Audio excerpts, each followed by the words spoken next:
This podcast is certified fresh. Freshmediaworks.com.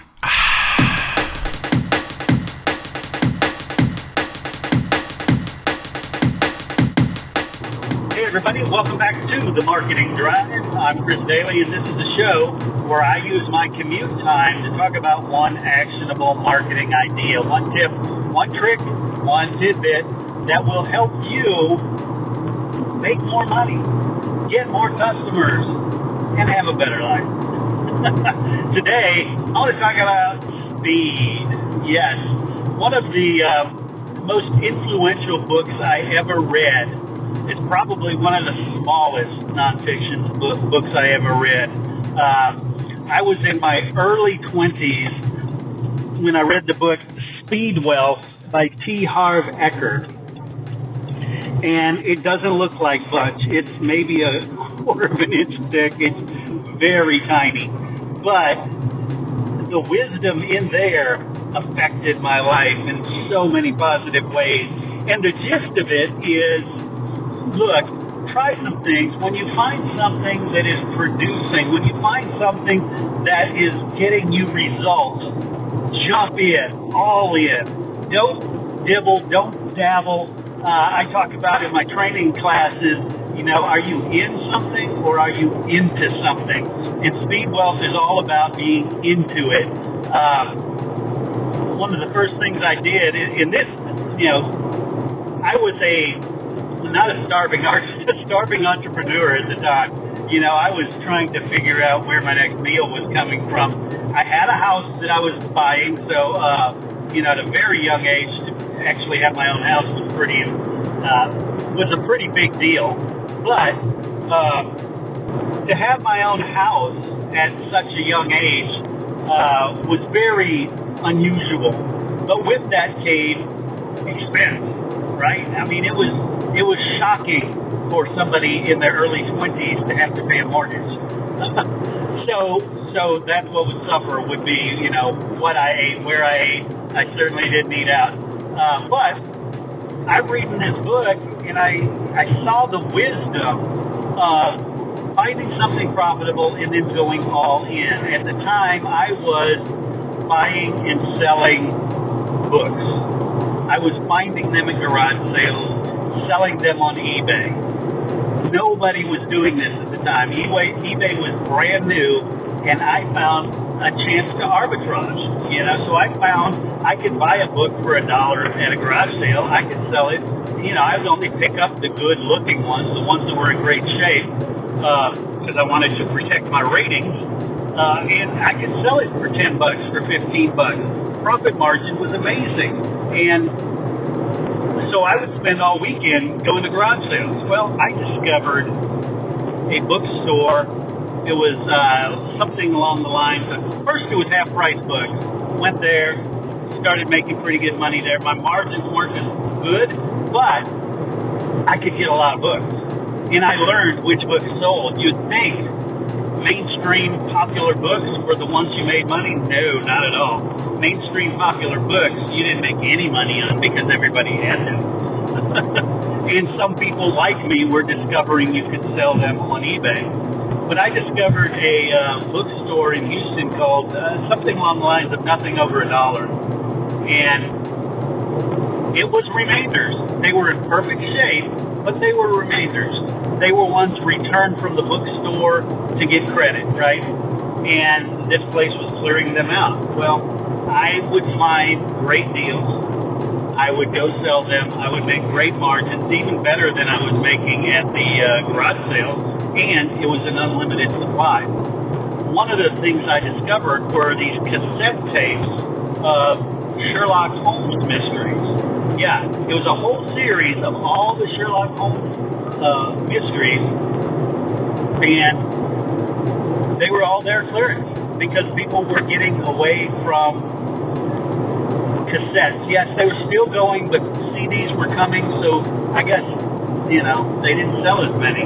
But they had this bin. It must have had, 300 of them in there, right? And so I thought, well, That's what it's about. If I'm going to be all in, if I'm going to attack Speedwell, I need to see if this works. So I bought a couple, tested them. I would get them for under $1, and they would sell for $15 to $17 each. Crazy, right? And they sold quickly. What did I do? I'm like, okay, I've proven the model. I went back and bought almost $300 worth of these dollar cassettes. And $300 was huge for me. It was the difference between eating, not eating, making my mortgage, not making my mortgage. I mean, it was a huge investment. But I took the chance. I did it. And, I guess the saying is, the rest is history. But, and it was multiples of the same ones, you name it.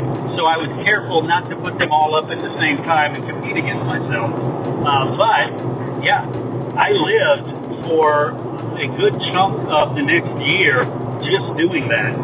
And yeah, those 200 didn't last me, but I would find arbitrage opportunities like that, and I would go sell them online. I also found another thing that you could do back then was when stores like Walmart, Target, and all those would get returns of product, they couldn't resell them.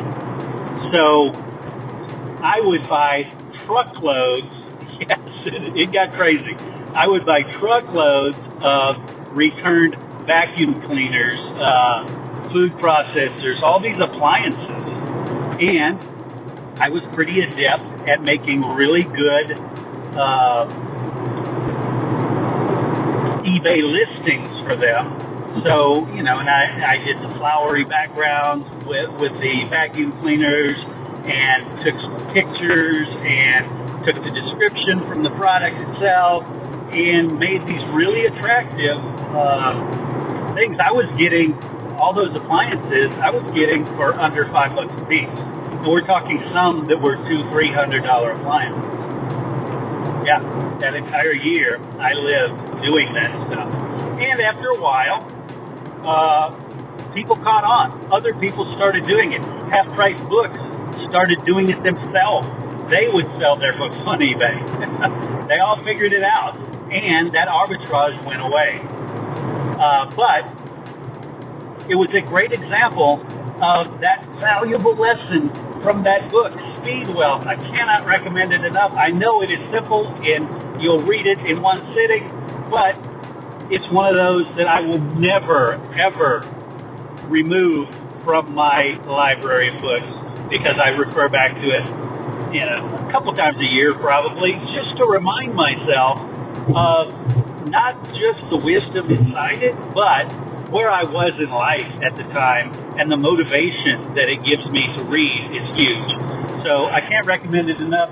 I'll try to put a link in the show notes. Speed Wealth by T. Harv Eker. Great stuff. But at the end of the day, if you find something that's working, go all in. First test it, yes, but go all in. And one of the things I tell my customers all the time when offering to sell advertising in podcasts or something like that is I'll tell them, look, if you had a machine that every time you put in a quarter, you got out $1, you'd find every darn quarter you could, and you'd throw it in there as fast as you could, right? And that's the philosophy, is don't hesitate. You find something that works, go all in, make it happen, and of course, keep it real. You've been listening to The Marketing Drive with Chris Daly. To learn more about how Chris can help your company get more customers, call 713-269-4620 or visit us on the web at freshmediaworks.com. Hey folks, I want to tell you about something really cool. It's called the Business Success Challenge. Actually, it's a series of challenges where myself and Gail Stolzenberg are going to talk with you about several business-related topics. We're going to talk about networking, the right way to network. We're going to talk about AI in business. We're also going to talk about podcasting. We're going to talk about business psychology, so many great things that we're going to cover in these business success challenges. The best part? They're absolutely free. No cost whatsoever. But you do need to sign up to get on the mailing list so you can find out when they are happening. Go to freshmediaworks.com/success challenge. Get your email in there. Don't miss out on this great series of free business success challenges.